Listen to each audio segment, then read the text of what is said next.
Un descenso al Maelstrom.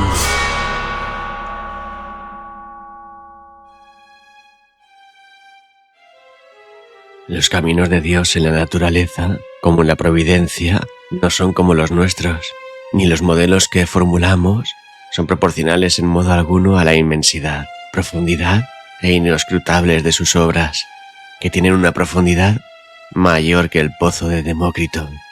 Joseph Glanville. Habíamos llegado ya a la cima del peñasco más elevado. Durante algunos minutos, el anciano pareció demasiado exhausto para hablar. «No hace mucho», dijo finalmente, «yo podría haberos guiado por este camino tan bien como al menor de mis hijos.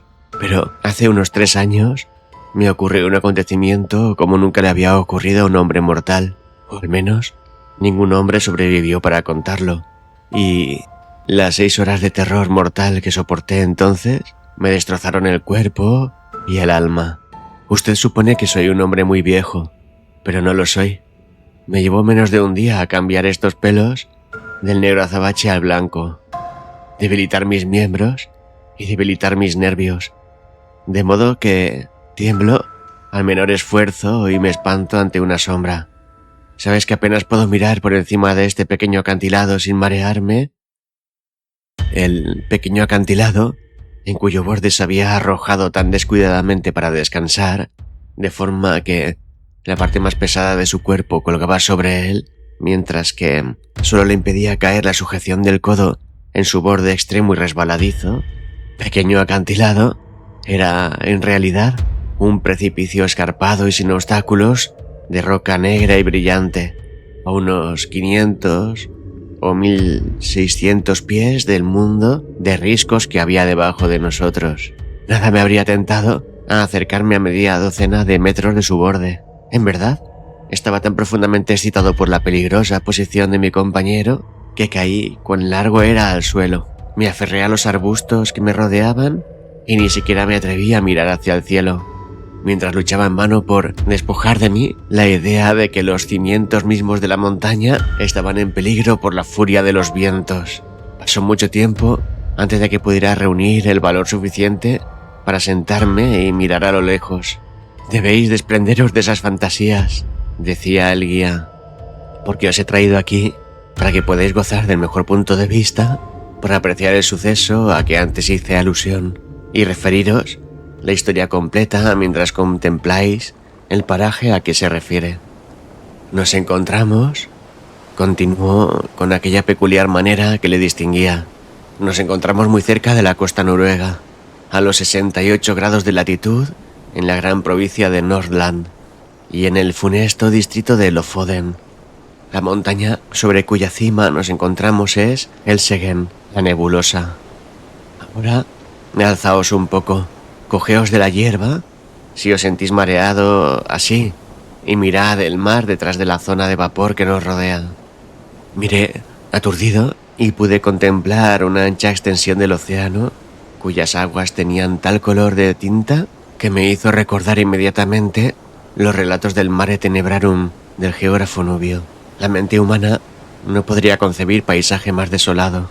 A derecha e izquierda, tan lejos como la vista podía abarcar, se extendían, semejando los baluartes del universo, hileras de pavorosas rocas negras y escarpadas, cuyo lúgubre aspecto se realzaba poderosamente con el bramido del oleaje que estrellaba contra ellas su blanca y fantástica cresta, aullando y lamentándose por toda la eternidad. Exactamente frente al promontorio sobre cuyo vértice nos encontrábamos, y a distancia de 5 o 6 millas en el mar, podía distinguirse una isla pequeña y de aspecto desolado, o, hablando con más propiedad, podía discernirse su posición por la violencia de la marejada que la envolvía. A 2 millas más o menos, en dirección de tierra, se levantaba otro islote más pequeño, horriblemente escarpado y estéril, y circundado a diversos intervalos por un hacinamiento de negras rocas.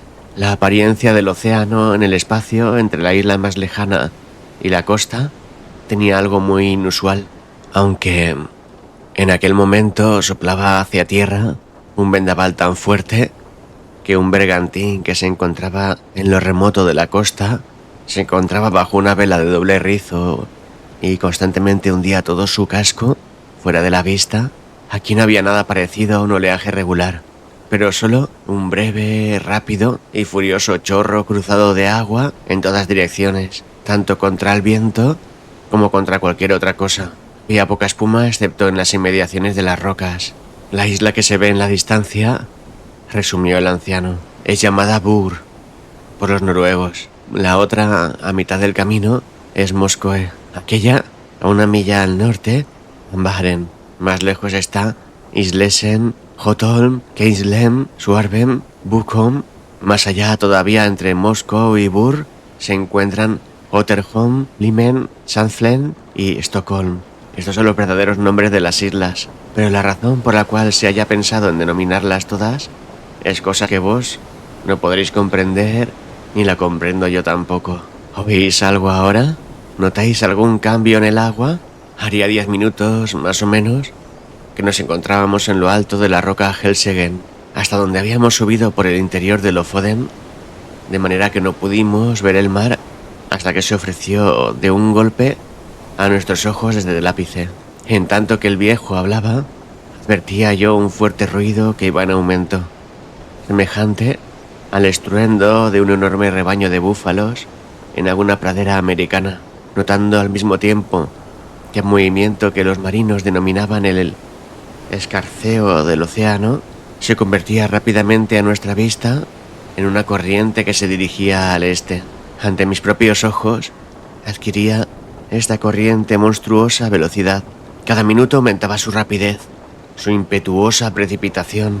En 5 minutos, el océano entero hasta Bur se hallaba poseído de una furia desenfrenada e indomable.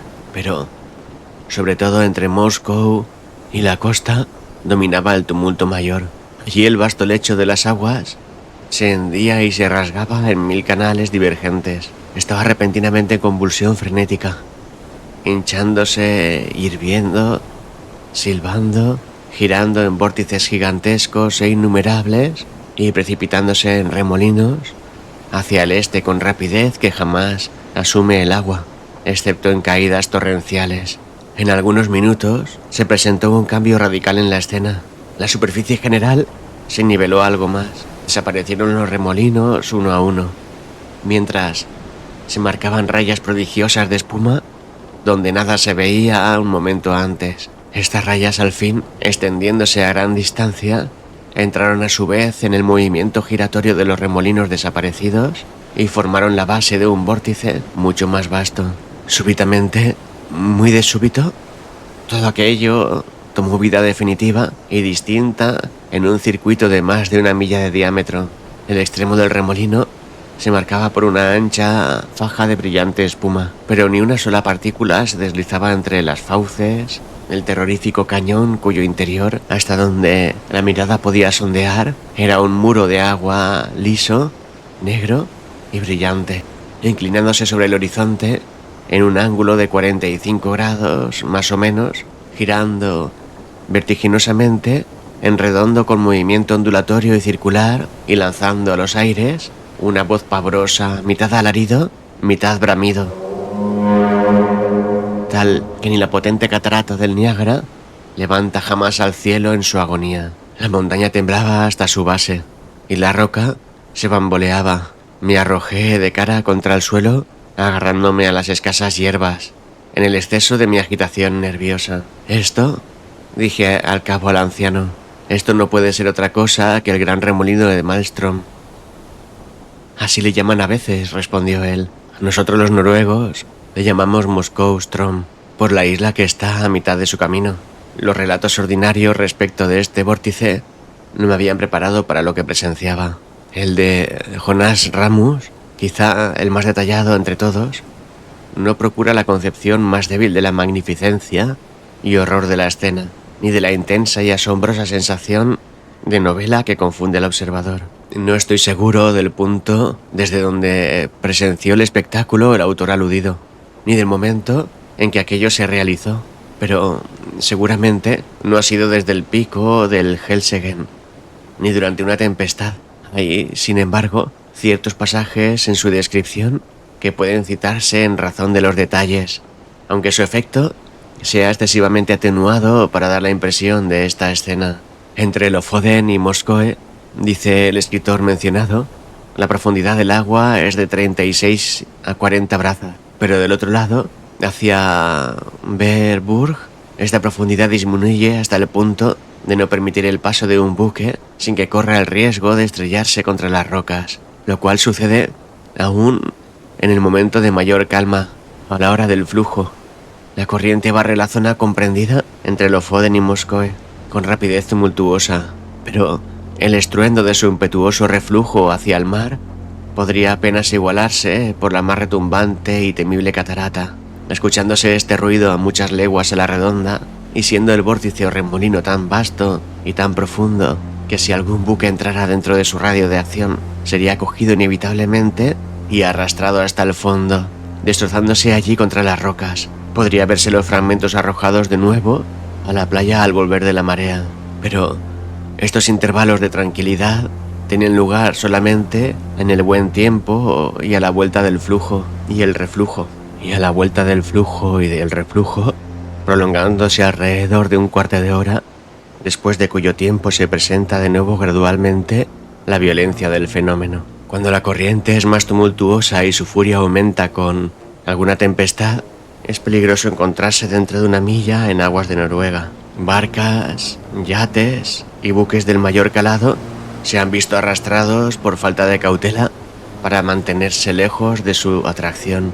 Ha sucedido también frecuentemente que, encontrándose ballenas cerca de la corriente, han sido estas arrebatadas por su violencia, y es posible describir sus bramidos y resoplidos en aquel momento en medio de sus esfuerzos infructuosos para escapar. Cierta vez, un oso, tratando de atravesar a nado Lofoden a Moskoe, fue cogido y arrastrado por la corriente mientras rugía de manera tan horrible que pudo oírse en la playa. Gran cantidad de pinos y abetos, después de haber sido absorbidos por el remolino, vuelven a aparecer arriba, tan destrozados y batidos que parece que les hubieran brotado cerdas. Esto demuestra claramente que el fondo está formado por agudas rocas entre las cuales se estrellan los objetos de un lado a otro. La corriente está regulada por el flujo y reflujo del mar, que cambia constantemente cada 6 horas. Durante el año 1645, temprano en la mañana del domingo de 60ª, rayaba en tal furia el estruendo e impetuosidad del fenómeno que las piedras de algunas casas de la costa cayeron por efecto de su violencia. Con respecto a la profundidad del agua, no entiendo cómo podría determinarse en la inmediata proximidad del pico. Las 40 brazas deben referirse solamente a aquella parte del canal cerca de las playas de Moskoe y de Lofoden. La profundidad en el centro de Moskoe Ström debe ser enormemente mayor, y basta para comprobar este hecho la ojeada que es posible lanzar, siquiera lateralmente, a los abismos del remolino desde el pico más alto del Helseggen. Mirando desde aquella altura al rugiente Plegeton, no pude evitar una sonrisa al recordar la sencillez con que el honrado Jonas Ramus menciona, como algo muy difícil de creer, las anécdotas del oso y las ballenas, porque me parecía, en verdad, la cosa más evidente que los buques de guerra de mayor calado que llegaran a encontrarse dentro de esta terrible vorágine podrían resistirse tanto como una pluma en el huracán y serían arrebatados inmediatamente sin la menor duda. La hipótesis para explicar este fenómeno, algunas de las cuales me parecían suficientemente plausibles en lectura, según recuerdo, se me presentaban en aquel momento en la imaginación con aspecto muy diferente y poco satisfactorio. La idea generalmente aceptada es que este vórtice, lo mismo que otros 3 más pequeños en las islas de Ferroe, no tienen otra causa que el choque de las olas al levantarse y al caer durante el flujo y el reflujo sobre un parapeto de rocas y bajíos que confina el agua, de manera que se precipitan allí como una catarata, y por consiguiente, mientras más sube la marea, más profunda es la caída, y el resultado lógico es un remolino o vórtice cuya prodigiosa succión está suficientemente comprobada por menores experimentos. Estas palabras son de la enciclopedia británica Kircher. Y otros imaginan que en el centro del canal de Maelstrom hay un abismo que penetra el globo y desemboca en alguna región remota. El Golfo de Botnia se ha indicado casi definitivamente en cierta ocasión. Esta opinión frívola en sí misma era la que más inclinaba mi mente mientras observaba el fenómeno. Y al mencionarla al guía, quedé algo sorprendido de oírle decir que aun cuando aquella era la idea casi universalmente acogida a este respecto por los noruegos, no era la suya, sin embargo. Como primera proposición declaró, a pesar de todo, su incapacidad de comprender el fenómeno. Y en esto convine con él, pues aunque concluyente sobre el papel, toda explicación resulta inteligible y aún absurda entre el retumbar del abismo. «Habéis observado bastante el remolino ahora», dijo el viejo, «y si os arrastráis en redondo sobre la roca hasta poneros a sotavento para que llegue a vuestros oídos algo amortiguado el bramido de las aguas, os referiré una historia que os convencerá de que tengo motivos para saber algo del Moscow Strom». Me coloqué como deseaba y el guía comenzó.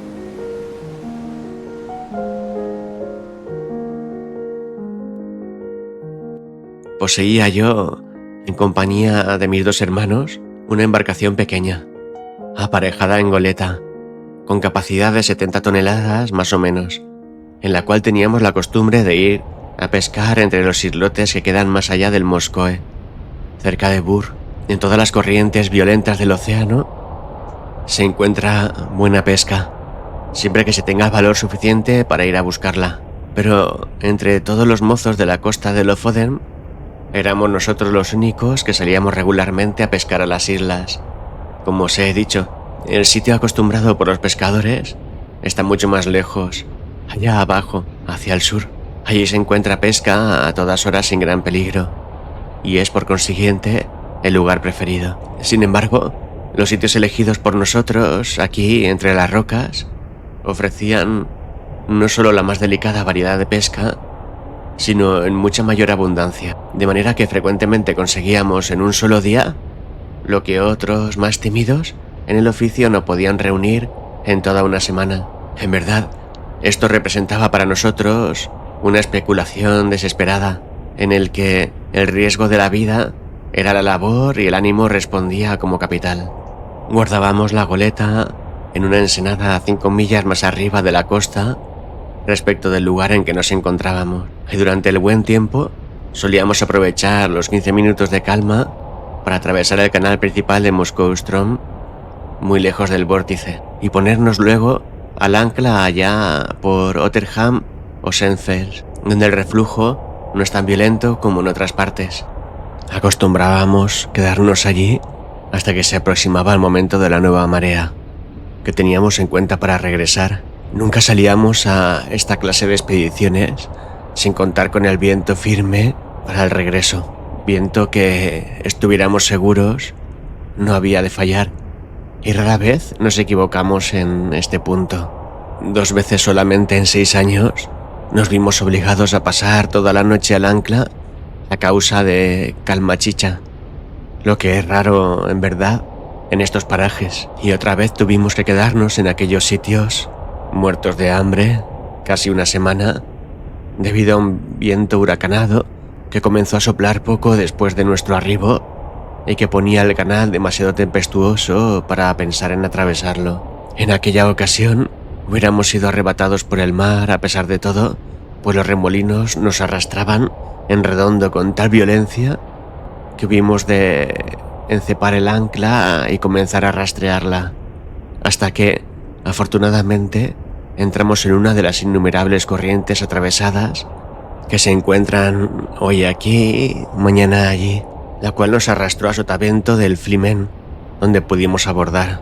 No podría relataros la 20ª parte de las dificultades a que nos veíamos obligados a hacer frente en el terreno. Es mal paraje para encontrarse allí, aún en un buen tiempo, pero nos dábamos maña para escapar sin accidentes de las garras del Moscow Strom, aunque en ciertas ocasiones tenía el corazón en la boca cuando sucedía que llevábamos un minuto de retraso o de adelanto sobre la marea.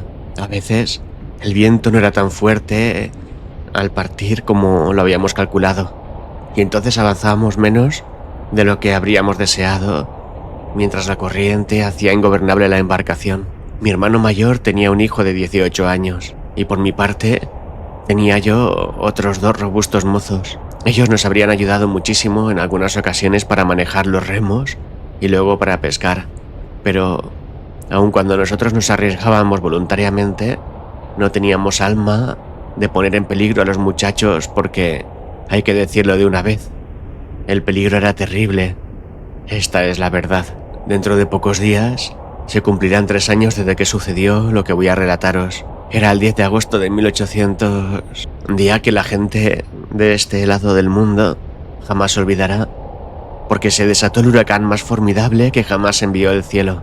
Y sin embargo, toda la mañana y aún hasta avanzada la tarde, hubo una brisa sudoeste suave y constante, mientras brillaba el sol en todo su esplendor, de manera que ni los marinos más viejos habrían podido pronosticar lo que iba a suceder. Nosotros 3, mis 2 hermanos y yo, cruzamos hacia las 2 de la tarde en dirección a las islas, y pronto tuvimos casi llena la embarcación de pescado fino que, como según todos pudimos notar, abundaba mucho más aquel día que en otras ocasiones que podríamos recordar. Eran justamente las 7 en mi reloj cuando levamos ancla para regresar, contando con atravesar la peor parte del Strom en el estrecho de calma de las mareas que sabíamos tendría lugar a las 8. Salimos con viento fresco, cuarto estribor, y durante algún tiempo corrimos el largo a gran velocidad sin pensar en los peligros, porque no había en realidad la más pequeña razón para preverlos. De pronto nos sorprendió una ráfaga que venía del Helselgen. Esto era lo más inusitado, algo que jamás nos había sucedido, y comencé a sentirme inquieto, sin saber exactamente el porqué. Pusimos la embarcación al viento, pero sin poder absolutamente avanzar a causa de los remolinos, y estaba ya a punto de proponer que regresáramos a ponernos el ancla cuando, mirando a popa, observamos todo el horizonte cubierto de una nube singular de color de cobre, que se levantaba con aterradora velocidad. Al mismo tiempo, cayó la brisa que nos había cogido y quedamos en calma chicha, impelidos por la corriente en todas direcciones.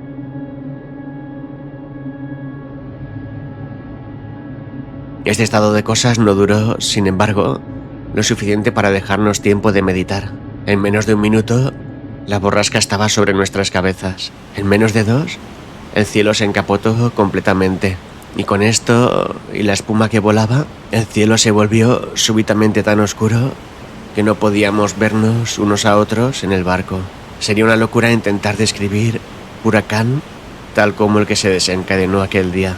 Los más viejos marinos de Noruega jamás habían presenciado cosa parecida. Habíamos dejado distraídamente correr las velas antes de que pudiera cogerlas la borrasca. Pero a la primera ráfaga del vendaval, ambos mástiles cayeron por la borda como cortados de un golpe, llevándose consigo el palo mayor al más joven de mis hermanos, que se había hecho atar por seguridad. Nuestro barco era tan liviano como la pluma más tenue que jamás hubiera flotado sobre el mar. Tenía la cubierta completamente corrida, con una pequeña escotilla cerca de la proa, la que siempre acostumbrábamos a cerrar al cruzar el Strom, como precaución contra el mar agitado. Pero en esta ocasión pudimos habernos ido a pique inmediatamente, porque en ciertos momentos estábamos completamente cubiertos por el agua. No puedo decir cómo escapó entonces mi hermano mayor, porque jamás tuve oportunidad de averiguarlo.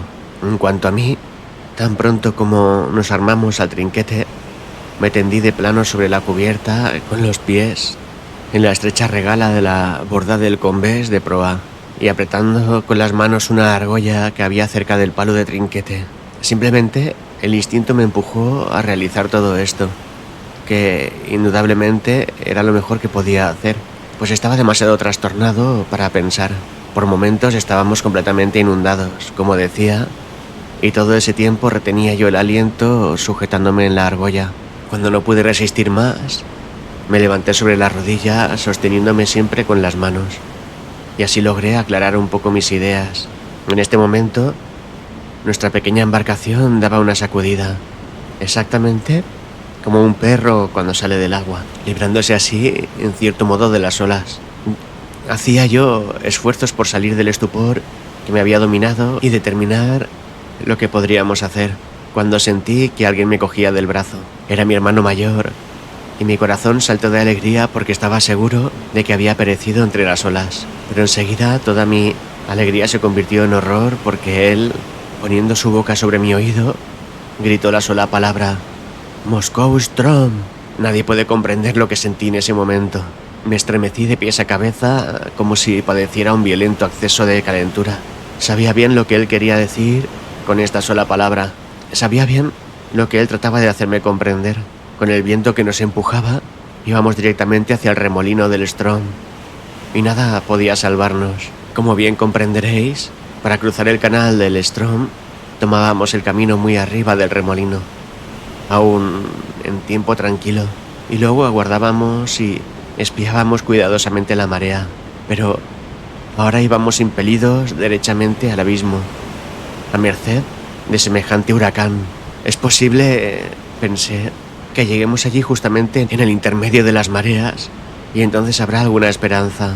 Pero enseguida me apostrofé por mi locura de soñar con esperanzas de ninguna clase. Sabía muy bien que estábamos perdidos, aunque nuestra embarcación hubiera sido 10 veces más grande que un navío de 90 cañones. Por este tiempo, el primer ímpetu de la tempestad se había calmado.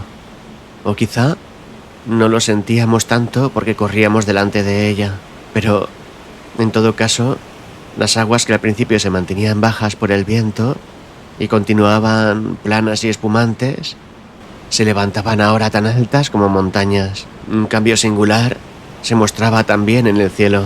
Alrededor, en todas direcciones, estaba todavía tan negro como la pez, pero casi sobre nuestras cabezas se abrió de repente una grieta circular de firmamento claro, tan claro como nunca lo había contemplado antes, y de brillante azul profundo, a través del cual aparecía la luna llena con un resplandor que jamás había contemplado. Alumbraba todo con gran claridad a nuestro alrededor, mas... ¡oh Dios! ¡Qué escena la que ponía al descubierto! Hice entonces una o dos tentativas para hablar a mi hermano, pero a causa de algo que yo no podía comprender, el estruendo había aumentado de manera que no pude hacerle entender una sola palabra, a pesar de que gritaba en sus oídos con toda la fuerza de mi voz. Entonces sacudió la cabeza, pálido como un muerto, y levantó uno de sus dedos como si dijera: «¡Escucha!». Al principio no pude comprender lo que quería decir, pero luego un horrible pensamiento me asaltó. Saqué el reloj de la faltriquera. No funcionaba. Miré la esfera a la luz de la luna y rompí a llorar mientras lo arrojaba a lo lejos en el océano. Se había parado a las 7. Estábamos atrasados respecto de la marea, y el remolino del Ström estaba en plena furia. Cuando un barco está bien construido, debidamente trincado y no lleva demasiado lastre, parece que las olas se deslizan bajo su quilla en una fuerte borrasca mientras la recorre a lo largo, lo cual provoca la admiración de la gente de tierra, y es lo que en jerga marina se llama correr las olas.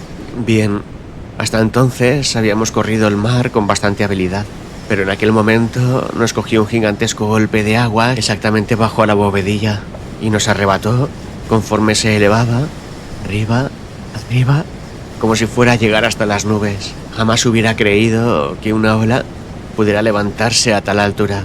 Y luego caímos con un ímpetu, un declive y una sacudida tal que me hizo sentir náuseas y vértigos, como si me precipitaran en sueños de lo alto de una gran montaña. Pero mientras estuvimos arriba, tuve tiempo de arrojar una rápida ojeada alrededor, y esta ojeada fue más que suficiente.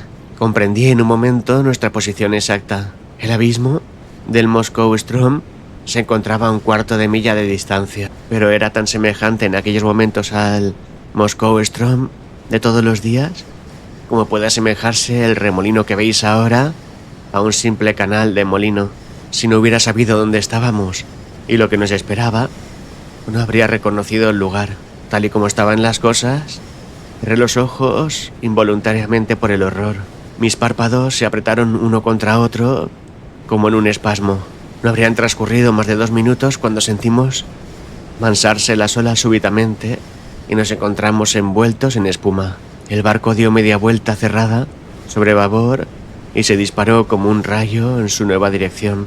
En el mismo instante, el ruido fragoroso del agua se ahogó completamente en una especie de trémulo alarido, semejante al que se podría imaginar lanzando por los tubos de escape de 1 millar de barcos, dejando todos escapar el vapor al mismo tiempo. Estábamos entonces en el cinturón de marejada que rodea siempre al remolino, y yo pensaba, por supuesto, que un momento más nos precipitaría en aquel abismo que podíamos discernir solo de manera indistinta a causa de la enloquecedora velocidad con que éramos arrastrados, y el barco no parecía en absoluto hundirse en las aguas, sino deslizarse sobre la superficie del oleaje como una burbuja del aire. Su lado de estribor daba al remolino, y el de babor ocultaba a nuestra vista el mundo de océano que habíamos dejado atrás. Se elevaba como un gran muro movible entre nosotros y el horizonte. Puede parecer extraño, pero, sin embargo, yo me sentía más dueño de mí cuando nos encontrábamos en las mismas fauces del vórtice que cuando nos aproximábamos a su horror. Habiendo perdido toda esperanza, me libré de gran parte de aquel terror que me inutilizaba al principio. Sospecho que fue la desesperación lo que templó mis nervios. Quizá creeréis que soy jactancioso, pero lo que digo es la pura verdad. Comencé a meditar cuán magnífico sería morir de aquella manera, y qué gran locura era la mía deteniéndome en mezquinas consideraciones sobre mi propia vida en presencia de esta maravillosa manifestación del poder de Dios. Creo que enrojecí de vergüenza cuando esta idea atravesó mi espíritu. Pasado algún tiempo, me sentí poseído de la más viva curiosidad acerca del interior del remolino y sentí positivamente el deseo de explorar sus profundidades, aun a costa del sacrificio de mi vida que ello implicaba, siendo mi principal pesar la idea de que jamás podría relatar a mis viejos camaradas de la costa los misterios que hubiera descubierto. Indudablemente, eran esas extrañas fantasías para ocupar la mente de un hombre en tal situación, y he pensado después varias veces que sin duda las revoluciones del barco alrededor del remolino me habrían vuelto algo tonto. Otra circunstancia contribuyó también a devolverme mi sangre fría, y fue el cese violento que no podía alcanzarnos en esta posición, pues como vos mismo lo podéis apreciar, el cinturón de marejada está considerablemente más bajo que el nivel general del océano, que formaba entonces sobre nosotros una alta, negra y enorme protuberancia. Si jamás habéis estado en el mar en ocasión de una borrasca, no podéis formaros idea de la confusión de ideas que resulta del viento y la lluvia combinados. Ciegan, ensordecen y ahogan, quitándonos toda facultad de acción o de reflexión. Pero entonces nos hallábamos libres en gran parte de estas molestias, exactamente como el condenado a muerte goza en su prisión de las pequeñas prerrogativas que le estaban prohibidas cuando su sentencia era todavía incierta. Sería imposible decir cuántas veces recorrimos el circuito de aquella zona. Corrimos en redondo quizás 1 hora, volando más que flotando, y acercándonos gradualmente al centro del remolino, y luego cada vez más y más cerca de su horrendo margen. Durante todo este tiempo no me había desprendido del anillo. Mi hermano estaba a popa, agarrándose en un pequeño barril de agua vacío, atado fuertemente al cuartel de la bovedilla, y que era el único objeto que no fue barrido por el mar cuando nos cogió el primer golpe del temporal. Al aproximarnos al borde del abismo, abandonó su punto de apoyo y trató de cogerse a la argolla, de la cual, en la agonía de su terror, intentaba separar mis manos, como si no fuera suficientemente grande para prestarnos un firme apoyo a los dos. Nunca he sentido pesar tan profundo como cuando le vi acometer ese acto, aunque sabía que estaba loco al intentarlo, furiosamente insano por la fuerza de su terror. No me ocupé, por cierto, de disputarle el sitio. Sabía demasiado bien que lo mismo daba que tuviéramos o careciéramos de un punto de apoyo, así que abandoné el anillo y me dirigía a popa en busca del barril. No había entonces gran dificultad para realizar esto, porque el barco volaba en redondo con bastante firmeza y equilibrio sobre su quilla. oscilando solamente acá y allá con las inmensas ondulaciones y remolinos del vórtice. Apenas me había asegurado en mi nueva posición cuando dimos un violento vuelco a estribor y nos precipitamos en el abismo. Murmuré una agitada plegaria y creí que todo había terminado. Como sentía el agobiante mareo del descenso, apreté instintivamente mi abrazo al barril y cerré los ojos.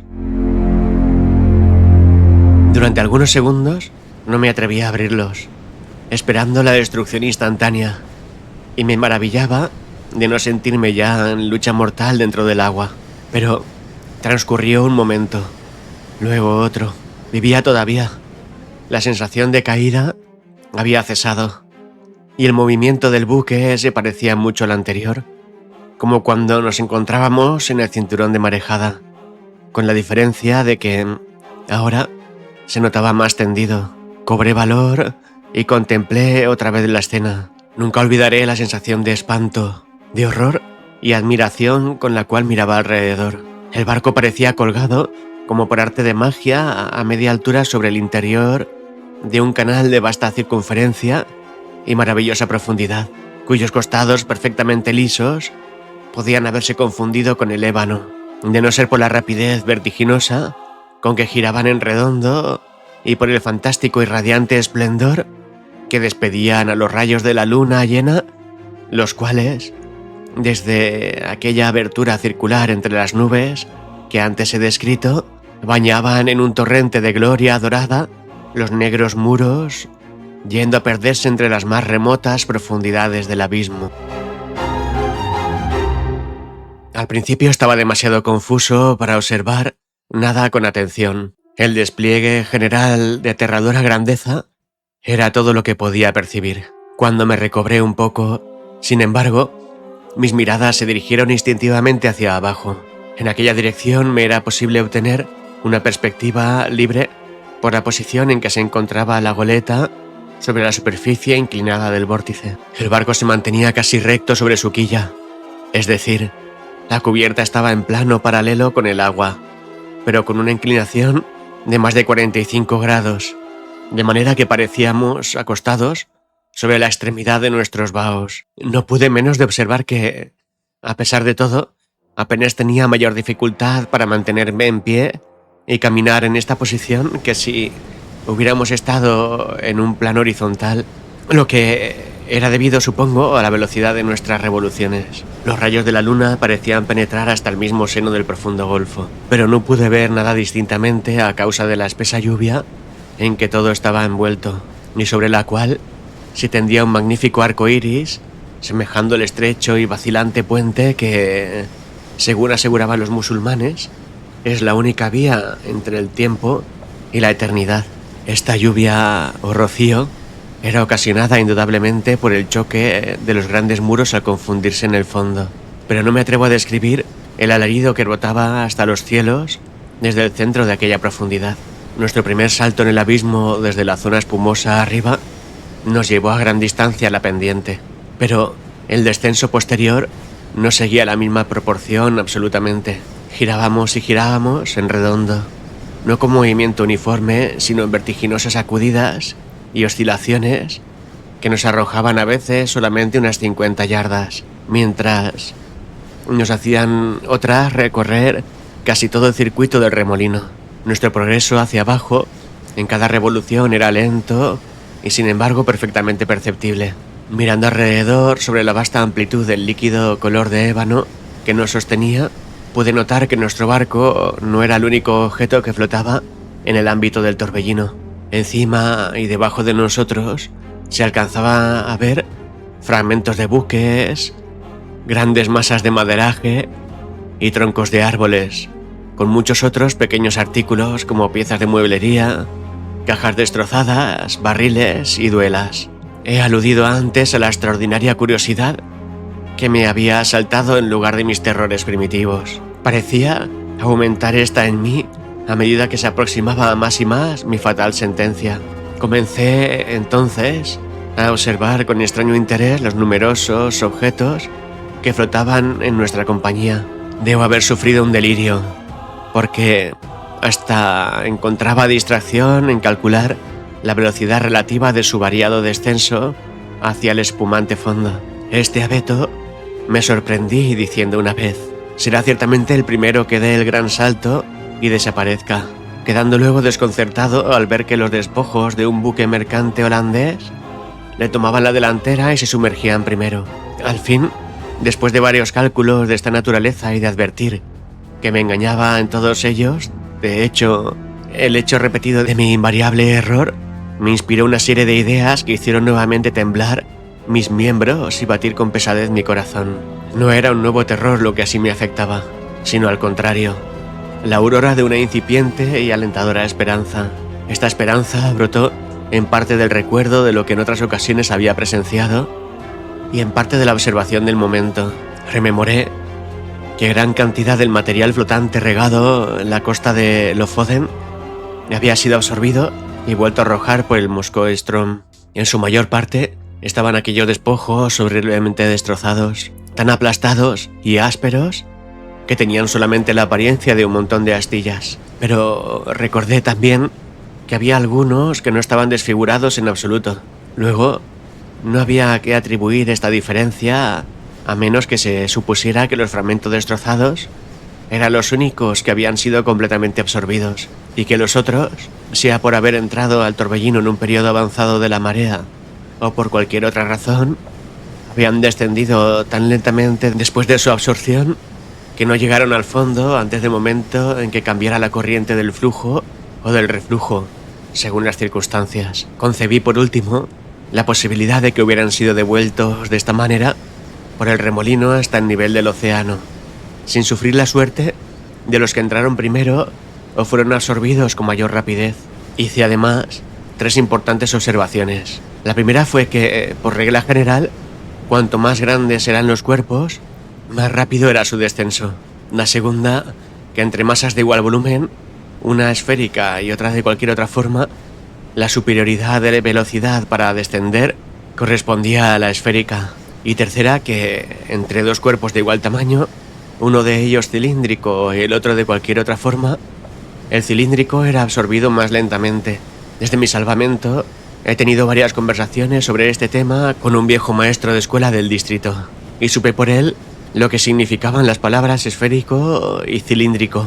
Él me explicó también, aun cuando después haya olvidado la explicación, cómo lo que yo observé era verdaderamente la consecuencia natural de la forma de los fragmentos flotantes, y me mostró cómo sucedía que un cilindro arrastrado en un vórtice ofrece más resistencia para la succión y es absorbido con mayor dificultad que otro cuerpo de igual volumen y de cualquier otra forma. Hubo una circunstancia que hirió mi imaginación, haciéndome adelantar mucho en la vía de estas observaciones y volviéndome ansioso de ponerlas en práctica. Fue que a cada revolución dejábamos atrás algo semejante a un barril o quizá la verga o mástil de algún buque, mientras muchos otros objetos que habían estado a nuestro nivel cuando abrí los ojos por primera vez a las maravillas del abismo se encontraban ahora mucho más arriba de nosotros y parecían haber avanzado muy poco de su primera posición. No vacilé más. Resolví atarme fuertemente al tonel vacío que me servía de apoyo en aquel momento y lanzarme con él al agua. Traté de llamar la atención de mi hermano señalando los barriles que flotaban cerca de nosotros e hice cuanto estuvo en mi poder para explicarle lo que intentaba acometer. Creo que al fin me comprendió, mas fuera este o no el caso, sacudió la cabeza desesperadamente y rehusó abandonar su posición cerca de la argolla. Era imposible para mí llegar hasta él. La ocasión no admitía retraso, y así, con amarga pena le abandoné a su suerte, atándome al tonel con las mismas cuerdas que lo sujetaban a la bovedilla, y me precipité al mar sin más vacilación. El resultado fue precisamente el que esperaba. Como soy yo mismo quien nos relata la historia, llegué a escapar. Y como conocéis ahora la forma en que realicé mi salvación, y podéis, por consiguiente, anticipar todo lo que me falta por narrar, llevaré mi historia rápidamente a su conclusión. Habría pasado 1 hora o algo así después de abandonar la goleta cuando, habiendo descendido a gran distancia debajo del sitio en que me encontraba, Dio esta 3 o 4 giros violentos en rápida sucesión y, arrastrando a mi amado hermano en su seno, se precipitó de una vez para siempre hacia el caos de espuma del abismo. El barril al cual me había yo atado se hallaba algo más abajo de la distancia media entre el fondo del torbellino y el punto en que yo salté hacia afuera del barco, cuando se presentó un gran cambio en la naturaleza del remolino. La pendiente de los costados se volvió cada vez menos inclinada. Los giros se hicieron menos y menos violentos. Desaparecieron poco a poco la espuma y el arco iris, y el fondo del abismo pareció elevarse lentamente. El cielo estaba claro. El viento había caído y la luna llena se ponía radiantemente en el oeste cuando me encontré en la superficie del océano, frente a las playas de Lofoden y sobre el sitio en que el remolino del Moskoe-Ström había existido. Era la hora de calma de la marea, pero todavía el mar se elevaba en olas como montañas por efecto del huracán. Me había arrastrado violentamente hacia el canal del Ström y en algunos minutos me arrebató la corriente abajo hacia la costa donde estaban situadas las pesqueras de mis compañeros. Un bote me recogió, exhausto de fatiga. Los que me recibieron a bordo eran mis viejos camaradas y mis compañeros de todos los días, pero no me reconocieron, como tampoco habría yo reconocido a un viajero de la región de las sombras. Mi pelo, que había sido negro como el ala del cuervo el día anterior, se había vuelto tan blanco como lo veis ahora. Dicen también